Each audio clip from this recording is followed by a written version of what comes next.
Salamlar, vaxtınız xeyir olsun. Hazırda Avropanın Lisyan Dableyev Hava Tədqiqatları Mərkəzinin model proqramlarını yenilənmiş məlumatların təhlilləri tanış oluruq. Xüsusilə də bu xəritədə biz troposferin orta başaq qatları üçün siklon və antitsiklonların ümumi gedişi haqqında məlumatları sizin diqqətinizi çatdırırıq.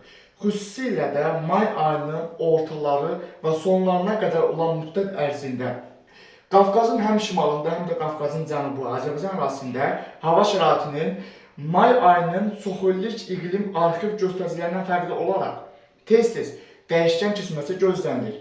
Çünki xüsusilə də Avropanın cənubunda havanın temperaturunda artım müşahidə edilsə də, Şimali Qafqazda və Cənubi Qafqaz, Azərbaycan arasında isə troposferin aşağı və orta qatlarında atmosfer təzyiqində tez-tez azalmalar gözlənilir ki, bu da hava şəraitinin hər 2 gündən bir tez-tez dəyişilməsi ilə nəticələnəcək. Ümumilikdə 2026-cı ilin yaz-yay gürsüzlük dövrünün, yəni iyun ayının 10-u 15-nə qədər olan tarixlərə qədər Azərbaycan arasında güclü bir istilik dalğasının baş verməsi ehtimalı çox zəif bir ehtimaldır. Hörmətli izləyicilər, bəzi xəbər saytlarında yayılan yalan məlumatlar var. 2026-cı ilin yay aylarında super El Niño hadisələrinin güya Azərbaycan arasında böyük bir istilik dalğasının səbəb olması xəbərləri tamamilə yalandır.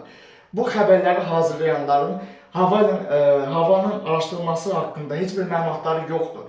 Hava modellərini bilməyərək bu xəbərlər yayılır, bəzən də reyting üçün yalan xəbərlər yayılır. Ümumilikdə 2026-cı ilin yay aylarında da Azərbaycan arasında böyük bir istiləşmənin baş verməsi ehtimalları yoxdur. Qurallıq ehtimalı 2026-cı il ərzində demək olar ki, sıfıra bərabərdir. Ümumilikdə 2026-cı ilin yay aylarında yanğınların əvvəlki illərin yay aylarına müqayisədə Qafqaz arasında bir xeyli artması gözlənir. Bu xəbərləri hazırlayanlar iki qrupdur. Birinci qrup ümumiyyətlə hava ilə əlaqəsi olmayan bir adamlardır. Reyting xəttindən qəsdən saxta xəbərlər yayırlar. Güya ki, havanın temperaturunda qəfil bir yüksəlmə gözlənilir. İkinci qrup adamlar isə bəzən səhv edərək bunu paylaşırlar. Əvvəlki illərə baxırlar ki, güya ki, arxivdə var ki, super El Niño dövründə Azərbaycan temperaturu artırdı, aynı bir güclü bir istiləşmə oldu. Xeyr, belə bir xəbər tamamilə yalandır. Biz ümumilikdə El Niño və La Niña proseslərini araşdıranda biz arxiv məlumatlarına baxırıq, əvvəlki illərdəki hava trendlərinə baxırıq. Və bu tendensiyalar onu göstərir ki, ümumilikdə təkcə super El Niño nəticəsində Azərbaycan arasında havanın temperaturunda artım ehtimalları 2026-cı ildə daha az olacaq. Çünki ümumilikdə iqlim dəyişikliyi nəticəsində, bundan əvvəlki videolarda dəfələrlə bildirmişəm ki, ümumilikdə 2026-cı ildə iki növ iqlim dəyişikliyi gözlənilir. Birinci, təbii bir iqlim dəyişikliyi var. Şimali Atlantik ərazisindəki ümumilikdə əsasən də Avropanın hava şəraitinə təsir edən Şimali Atlantikdəki isti cəryanların yerini dəyişməsi müşahidə olunur faktiki olaraq. Bu proses əslində 2000-ci illərin əvvəllərindən başlayıb, 26 il bundan öncədən başlayıb. Sadəcə olaraq hazırda isə bu prosesin daha intensiv dövrünü biz müşahidə edirik. Bu prosesin yaxın illərdə daha aydın şəkildə təsirləri müşahidə ediləcək. Çünki Şimali Atlantikdəki isti cəryanların artıq kifayət qədər zəifləməsi və Atlantik Okeanın şimal hissələrində havanın istiləşməsinə səbəb olan isti cəryanların yolunun dəyişdirilməsi müşahidə edilir və bu proses yaxın aylarda, yaxın illərdə daha aydın müşahidə ediləcək. Nəticədə Avropanın xüsusi ilə də şimalında və şimal-şərqində temperaturun bir xeyli azalmasına səbəb olacaq. Çünki bu o deməkdir ki, Atlantik Okeanındakı isti su cəryanları Avropa ərazisində rütubətin artmasına səbəb olurdu təbii olaraq və nəticədə Avropanın qərbindəki siklonların təsirləri nəticəsində ümumi atmosfer sirkulyasiyası belə bir tendensiyaya səbəb olurdu ki, Avropanın qərbində siklonlar aktiv olanda, Avropanın şərqində, Qafqaz arasında artan antisiklonlar aktiv olurdu. Lakin 2026-cı ildə isə həm təbii iqlim dəyişikliyi, həm də insan amili ilə yaradılan sünni iqlim dəyişikliyi nəticəsində Qafqazın Cənubi Azərbaycan ərazisinin yerləşdiyi coğrafi mövqedə hava şəraitinin daha tez dəyişən keçməsi gözlənilir. Ümumilikdə 2026-cı il ərzində əsl yay havasının iyul ayının ortalarından sonra və avqust ayında başlaması gözlənilir. Yəni ümumilikdə may ayı ərzində və iyun ayı ərzində Azərbaycan arasında güclü bir istilik dalğasının baş verməsi ehtimalı çox zəif ehtimaldır. Hətta mən deyərdim ki, sıfıra bərabərdir. Tamamilə yalan xəbərlər var. Güya ki, böyük bir istiləşmə olacaq. Azərbaycanda quraqlıq riski var. Bu tamamilə yalandır. Əksinə Azərbaycanda 2026-cı il ərzində yanğıtlarda bir xeyli artıq müşahidə olunur və hava modelləri də onu göstərir ki, ümumilikdə dünyanın bir sıra aparıcı qlobal modelləri və Avropanın ECMWF Hava Tərəqqatları Mərkəzinin modelləri də 100-dən artıq alt namba modellər də onu göstərir ki, 2026-cı il ərzində Avropa ərazisində ümumilikdə Qərbi Avropada temperaturda artım müşahidə edilsə də, Şərqi Avropada, Azərbaycanda isə temperaturun tez-tez azalması, hava şəraitinin tez-tez dəyişilməsi gözlənir.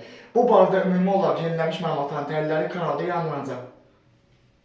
Avropanın ECMWF Hava Tərəqqatları Mərkəzinin ümumilikdə may ayı ərzində gözlənilən hava təhlillərinin analizlərinə əsasən may ayının 4-dən 11-nə qədər olan müddət ərzində Qafqaz arasında havada güclü istiləşmə ehtimalları yoxdur. Əksinə temperaturun çox illik göstəricilərdən bir qədər aşağı olması ehtimalı var.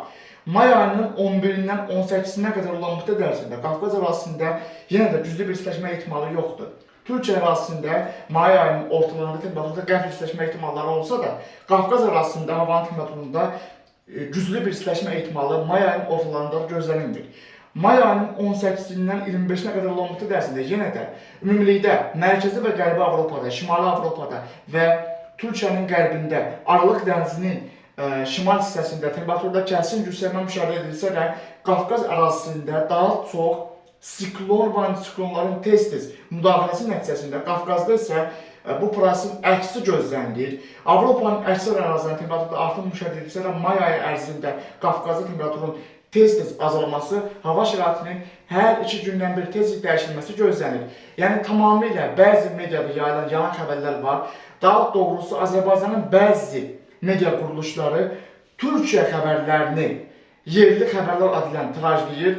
Türkiyədəki hava şəraitinin Azərbaycandakı hava şəraitinə ciddi bir təsirləri olmur. Əksinə, belə bir dövrlər olub ki, Türkiyədə böyük bir istiləşmə olanda Azərbaycanda soyuqlaşma prosesləri müşahidə edilir. Çünki Türkiyə Aralıq dənizi iqlimi ərazisində yerləşir. Azərbaycan ərazisi isə Qafqaz və Xəzər ərazisi və bir qədər də Sibirdə formalaşan hava kütlələrinin daha tez təsirlərini məruz qalır. Nəticədə ümumilikdə 2026-cı ilin may ayı ərzində və iyun ayı ərzində Azərbaycan ərazisində güclü bir istiləşmə dalğası ehtimalı çox zəifdir. Bu xəbərlər tamamilə yalandır. Azərbaycan ərazisində daha çox hava şəraitinin tez-tez dəyişilməsi gözlənir.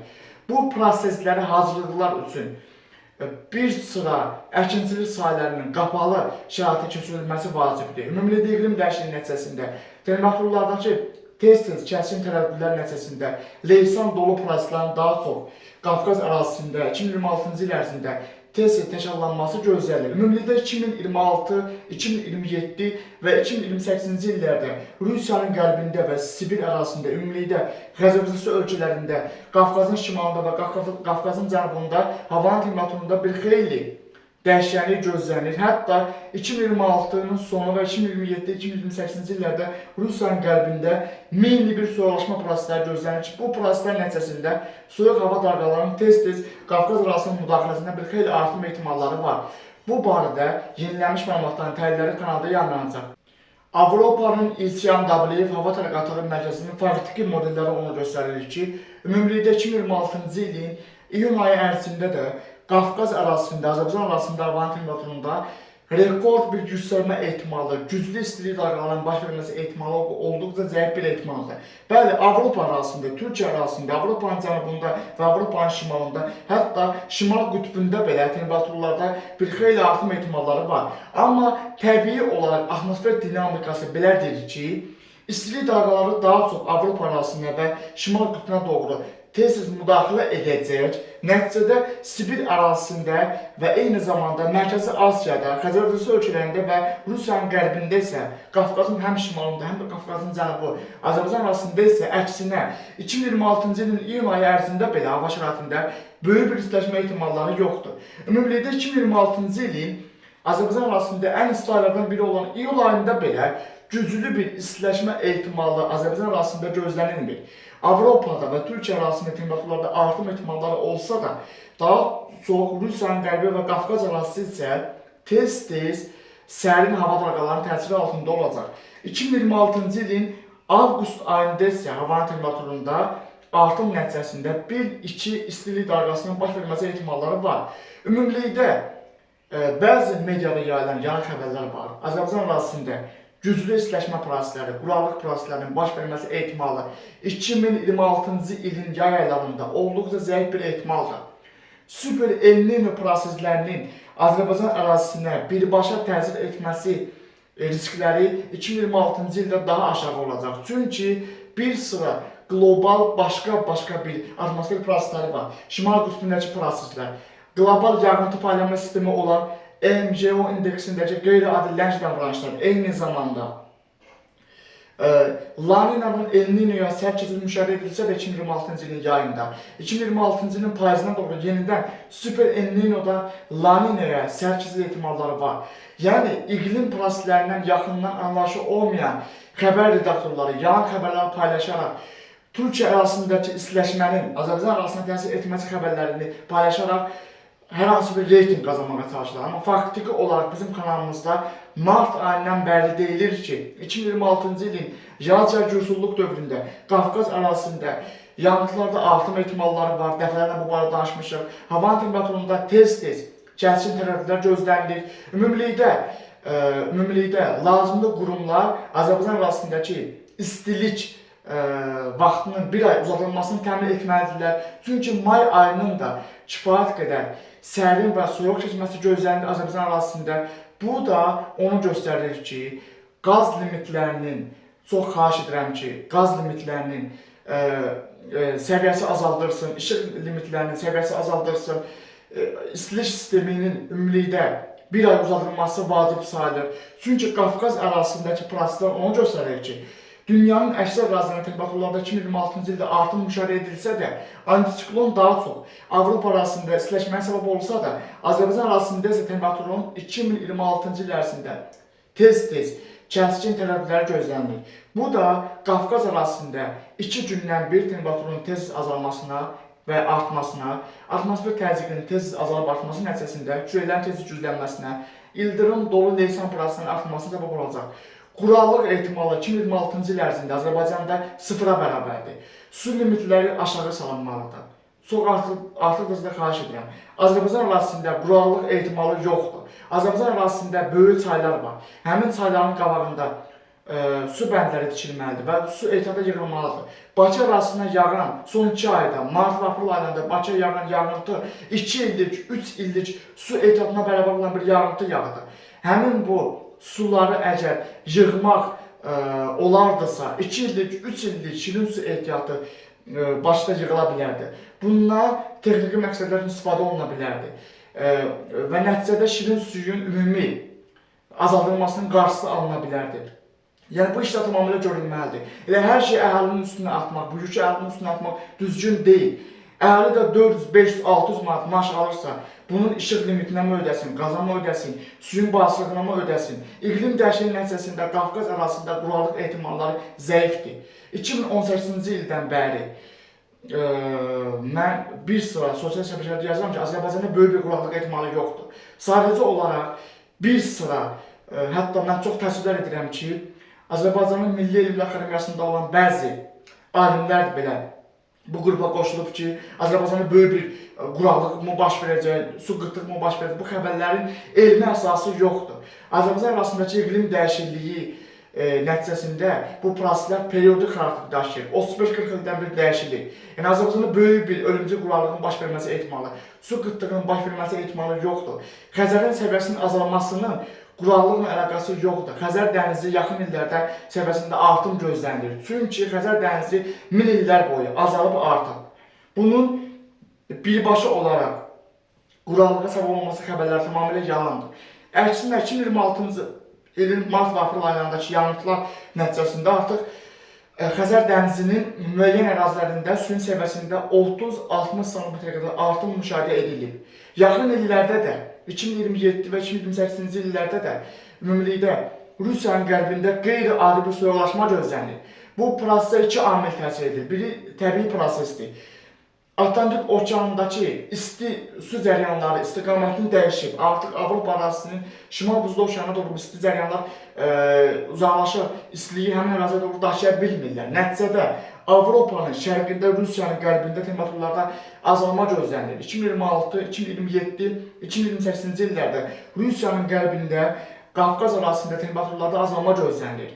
Qlobal istiləşmənin Azərbaycan ərazisindəki temperaturun artmasına 2026, 2027, 2028-ci illərdə birbaşa təsiri olmayacaq. Yəni ümumilikdə bunu mən bildirmək istəyirəm ki, ümumilikdə hava ilə əlaqəli olan bir sıra sahələrdə zərərləri azaltmaq üçün ümumilikdə açıq sahələrdəki əkin sahələri artıq ləğv olunmalıdır, qapalı sahələrə keçirilməlidir. Bu proseslər dolu nəticəsində və leysanların təsirləri nəticəsində yəni zərərləri bir xeyli azaltmağa səbəb olacaqdır. Yəni qapalı şəraitdə əkinçiliyi davam etdirilməsi, yəni böyük bir ərazilər tikilməlidir ki, hündürlüyü 15-20 metrə qədər olan bir ərazilər tikilməlidir ki, həmin ərazilərdə meyvə bağları salınmalıdır və bir sıra təbəssili digər bir bostançılıq salınmalıdır. Çünki artıq Azərbaycan ərazisindəki iqlim dəyişiklikləri 2026-cı il, 2027 və 2028-ci illərdə o həddə çatacaq ki, artıq bu iqlim dəyişikliyi nəticəsində bir sıra sahələrə zərərlər dəyəcək. Şirin su ehtiyatının artması mənasında yanğıtlar artsa da, bu proseslərin birbaşa olaraq zərərləri də ondan ibarətdir ki, leysanlar nəticəsində, sel daşqını nəticəsində, temperaturun tez azalıb artması nəticəsində bir sıra zərərlər baş verə bilər və bu riskləri azaltmaq lazımdır. Bunun üçün də konkret tədbirlərin görülməsi vacib sayılır. Avropanın İlçiyam Dableyev Hava Tədqiqatları Mərkəzinin ümumilikdə iqlim analizlərinin göstərdiyi 2026-cı ilin iyun ayında belə Qafqaz ərazisində, Azərbaycanda böyük bir istilik dalğasının baş verməsi ehtimalı yoxdur. Dünya miqyasında temperaturlarda artım müşahidə olunur, təbii olaraq Şimal qütbündə də temperaturlarda artım müşahidə edilir.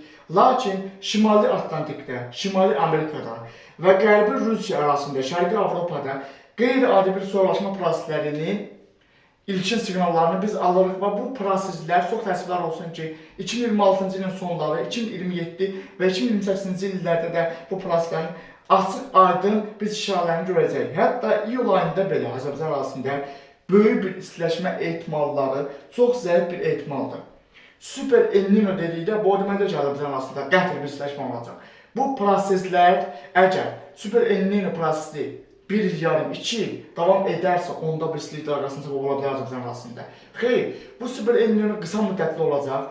2026-cı ilin yayında El Niño aktivləşsə 2026-cı ilin payızına doğru Avropanın İlçiyam Dableyev Hava Tədqiqatları Mərkəzi bu siqnalı verir ki, Super El Niño yenidən La Niña proseslərinə qayıda bilər.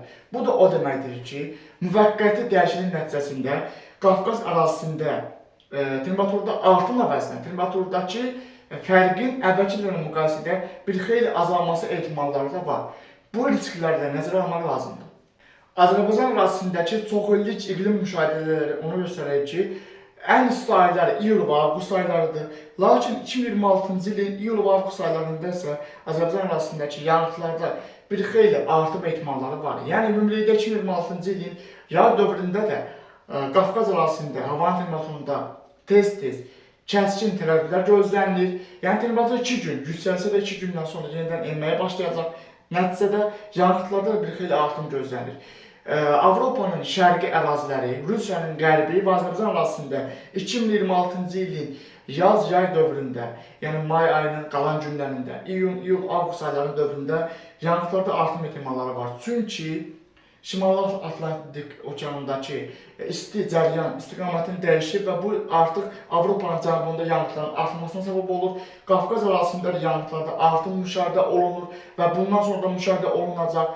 Quraqlıq ehtimalı Azərbaycanda olduqca zəif bir ehtimaldır 2026-cı il ərzində. 2027 və 2028-ci ildə də Rusiyanın qərbində qeyri-adi bir soyuqlaşma gözlənilir. Həm təbii iqlim dəyişikliyi nəticəsində, həm də insan amili ilə baş verən iqlim dəyişikliyi. Bu amillər bir-birlərinə birləşir və bu iqlim dəyişikliyinin təsirləri daha da artacaq.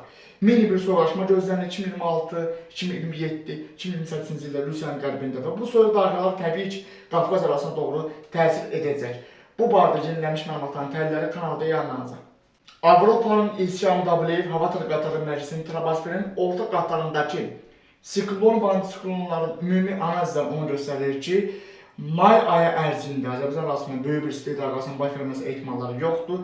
Tez-tez Rusiyanın qərbində, Qafqaz arasında orta troposferdə ekstratropik tipli siklon sistemindən keçməsi nəticəsində hətta may ayının ortalarında belə böyük bir istilik dalğasının baş verməsi ehtimalıdır. Olduqca zəif bir ehtimaldır. May ayı ərzində ən azı Azərbaycan ərazisində 3-4 dəfəyə qədər sərin və soyuq hava dalğalarının təsirləri gözlənilir. Nəticədə yağıntıların çox illik göstəricilərdən çox yağması və havanın temperaturunun tez-tez kəskin tərəfləri nəticəsində Azərbaycan ərazisi bir qədər sərin və soyuq tərəfdə qalacaq. Avropanın mərkəzi və cənubunda may ayının ortalarında bir istilik dalğası gözlənilir. Avropanın mərkəzi və cənub hissəsində may ayının ortalarında istilik dalğası gözləniləndir. Türkiyənin mərkəzi və qərb rayonlarında da may ayının ortalarında havanın temperaturunda artım ehtimalları olsa da, Qafqaz ərazisi isə Rusiyanın qərbindəki soyuq havanın təsiri altında olacaq. Nəticədə may ayının ortalarında Avropanın mərkəzi və cənub hissəsində temperaturlarda artım müşahidə edilsə də, Rusiyanın qərbindəki sarin havanın tez-tez Qafqaz ərazisinə doğru müdaxiləsində artım ehtimalları var. Bir daha bildirirəm ki, bəzi xəbər saytlarında yayılan yalan xəbərlər var. Güya ki, Azərbaycan ərazisində böyük bir istilik dalğası gözlənilir, quraqlıq ehtimalları artır. Bu xəbərlər mərkəzi və cənubi Avropa ölkələrinə aiddir. Həmin ərazilər Aralıq dənizi iqliminə sahibdir. Azərbaycan ərazisində isə daha çox ekstratropik tipli siklon sistemlərinin təsirindən may-iyun ayları ərzində hava şəraitinin tez-tez dəyişilməsi gözləniləndir. Bu barədə yenilənmiş məlumatların təhlilləri kanalda yayınlanacaq. Avropanın CMW hava tədqiqatları mərkəzinin model proqramlarının yenilənmiş məlumatların təhlillərindən əsasən Azərbaycan ərazisində may ayının 5-i 6-sında Böyük Qafqaz ərazisində yağıntılarda artım ehtimalları var. Çünki Qara Dəniz ərazisindən daşınan rütubətli hava axınlarının təsirindən Böyük Qafqazın Balakən, Zaqatala, Şəki, Qax, Oğuz, Qəbələ, İsmayıl, Şamaxı, Xızı, eyni zamanda Dağlıq, Şirvanda, Quba, Qusar, Xasmaz, Şabran, Gəncə, Qazaxda, Kiçik Qafqazın Daşkəsən, Gədəbəy, Kəlbəcər, Şuşa, Laçın, Xankəndi, Zəngəzur, Zəngəzur, Naxçıvan, Dağlıq rayonlarında may ayının 5-i, 6-sı və 7-sində hava şəraitinin tez-tez dəyişilməsi, lokal leysanların yağması ehtimalları var, dolu ehtimalları da var. Ümumilikdə may ayı ərzində Azərbaycan ərazisində böyük bir istiləşmə ehtimalları, böyük bir istilik dalğasının baş verməsi ehtimalı 2026-cı ilin may ayında çox zəif bir ehtimal olaraq qalır. Bu barədə yenilənmiş məlumatların təhlilləri kanalda yayınlanacaq. May ayının artıq 5-i axşama doğru yenə də Azərbaycan ərazisində buzluluqda artım ehtimalları var. May ayının 6-sında da bu proses davam edə bilər. Ümumilikdə may ayının 6-sı, 5-dən 6-sına keçən gecədə növbəti lokal xarakterli yağıntı buludlarının Böyük Qafqazdan və mərkəzi aralarından keçməsi ehtimalları var. Bakı ərazisində bu proseslərin təkrarlanması ehtimalları may ayının 5-dən 6-sına keçən gecə ehtimalları var. Bu barədə yenilənmiş məlumatların təhlilləri kanalda yayınlanacaq. Ümumilikdə artıq may ayının 6-sı gündüz saatlarına doğru lokal xarakterli yağıntı sistemləri Gəncə, Qazaxdan Böyük Qafqaz arasından keçəcək və bu da Böyük Qafqaz arasında axan çayların suluğunun bir xeyli artmasına səbəb ola bilər. May ayının 6-sı gündüz saatlarında yenə də Gəncə, Qazaxda Böyük Qafqaz arasında Kiçik Qafqazın və Naxçıvanda arabir leysan yağışlarının yağması, şimşək çaxması, dolu yağması ehtimalları var. May ayının 6-sı axşama doğru artıq Böyük Qafqazın Balakən, Zaqatala, Şəki, Qax, Oğuz, Qəbələ, İsmayıl, Şamaxı, Xızı, Quba, Qusar, Xasmaz, Dağlıq, Şirvanda, Qazax, Gəncədə, Daşkəsən, Gədəbəy, Kəlbəcər, Şuşa, Laçın, Xankəndi, Zəngəzur, Zəngilan, Naxçıvanın dağlıq rayonlarında, Sədərək, Orduba, Şahbuzda, eyni zamanda Naxçıvanın şəhər mərkəzində də şimşək çaxması ehtimalları var, yağış yağacaq. Yağıntılar Böyük və Kiçik Qafqazda lokal leysan xarakterli intensiv və güclü ola bilər. Ümumilikdə Azərbaycan ərazisi 2026-cı ilin may ayı ərzində isti və soyuq cəbhələrin təsiri altında olacaq ki, nəticədə Azərbaycan ərazisində temperaturun tez-tez yüksəlib azalması gözlənilir. Hava şəraitinin gün ərzində bir neçə dəfə tez dəyişilməsi gözlənilir. May ayının 6-sı axşama doğru bu sistemlərin artıq yenə də Gəncə, Qazaxda və Böyük Qafqazda aktiv olması nəticəsində yağıntılar davam edəcək. May ayının 6-sı axşam saatlarında 6-sından 7-sinə keçən gecə bu proses bir qədər zəifləyəcək. Ümumilikdə hava şəraitinin gün ərzində bir neçə dəfə dəyişilməsi ehtimalları var. May ayının 7-sində gündüz saatlarında yenə də Kiçik Qafqazda, Böyük Qafqazda, Dağlıq Şirvanda və Lənkəran Astrada yağıntılar ehtimalları var. May ayının 7-si artıq Mayın 7-si axşama doğru yenə də Gəncə Qazaxda, Kiçik Qafqazda, Böyük Qafqazda və Dağlıq Şirvanda yağıntılar ehtimalları var. Mayın 7-si axşama doğru bu proses bir qədər zəifləyəcək. Mayın 8-i gündüz saatlarında Azərbaycan arasında hava şəraiti nisbətən sabitləşsə də, mayın 8-i günün ikinci yarısında yenə də dağlıq ərazilərdə, xüsusilə də Kiçik Qafqazda və Böyük Qafqazda yağıntılar ehtimalları var. Mayın 8-i axşama doğru gecə saatlarında bu proses zəifləyəcək. Mayın 9-u gündüz saatlarında yenə də dağlıq ərazilərdə topa yağış buludlarının inkişaf ehtimalları var. Mayın 10-da 10 may tarixində gündüz saatlarında Mərkəzi Ağrıda və Bakıda hava nisbətən sabitləşsə də, dağlıq ərazilərdə yenə topa yağış buludlarının inkişafı nəticəsində qısa müddətli yağış yağması ehtimalları var. Mayın artıq 11 gündüz saatlarında növbəti atmosfer cəbhəsinin təsirindən Gəncə Qazaxda, Kiçik Qafqazda və Böyük Qafqaz rayonlarında lokal leysan xarakterli yağışların yağması mayın 10-dan 11-nə keçən gecə mayın 11-i günün ikinci yarısında bu proses güclənəcək. Mayın 11-dən 12-nə keçən gecə Gəncə Qazaxda və Böyük Qafqaz rayonlarında leysan xarakterli yağışların intensiv olması ehtimalları var. Mayın 12-si günün birinci yarısında yenə də Böyük Qafqazda, Kiçik Qafqazda, Naxçıvanda yağıntılar artacaq. Mayın 12-si axşama doğru bu prosesin Böyük Qafqazın şimal-şərq yamaclarından, yəni Dağlıq Şirvandan, Quba-Qusar ərazisindən Bakı ərazisinə doğru yaxınlaşması ehtimalları var. Mayın 12-si axşama doğru Bakıda da hava şəraitinin kəskin dəyişilməsi ehtimalları var. Bu barədə yenilənmiş məlumatların təhlilləri yayınlanacaq. Ümumilikdə bu proseslər onu göstərir ki, may ayı ərzində Azərbaycan arasında böyük bir istilik dalğasının baş verməsi ehtimalları olduqca zəif bir ehtimaldır. 2026-cı ilin may ayının ortalarında Cənubi Avropada, Aralıq dənizi ölkələrində havanın temperaturunda may ayının ortalarında yüksəlmə ehtimalı var. İstilik dalğası deyilən bir proses Mərkəzi Avropada və Cənubi Avropada aktiv olsa da, may ayının ortalarında Azərbaycan arasında isə Rusiyanın qərbindəki sərin və soyuq hava dalğalarının tez-tez müdaxiləsi nəticəsində Azərbaycan arasında hava şəraitinin tez-tez dəyişilməsi gözlənilir. Bu prosesin nəticəsində gün ərzində hava şəraitinin bir neçə dəfə dəyişilməsi, hər iki gündən bir havanın temperaturunun yüksəlib azalması, Böyük Qafqazda, Gəncə Qazaxda, Kiçik Qafqazda, Naxçıvan arasındakı yağıntıların isə tez-tez intensivləşməsi ehtimalları var. Bu barədə yenilənmiş məlumatların təhlilləri kanalda yayınlanacaq. Bugünlük bu qədər. Növbəti günlərdə atmosfer proseslərində gözlənilən ən son dəyişikliklər haqqında kanalda yenilənmiş məlumatların təhlilləri yayınlanacaq.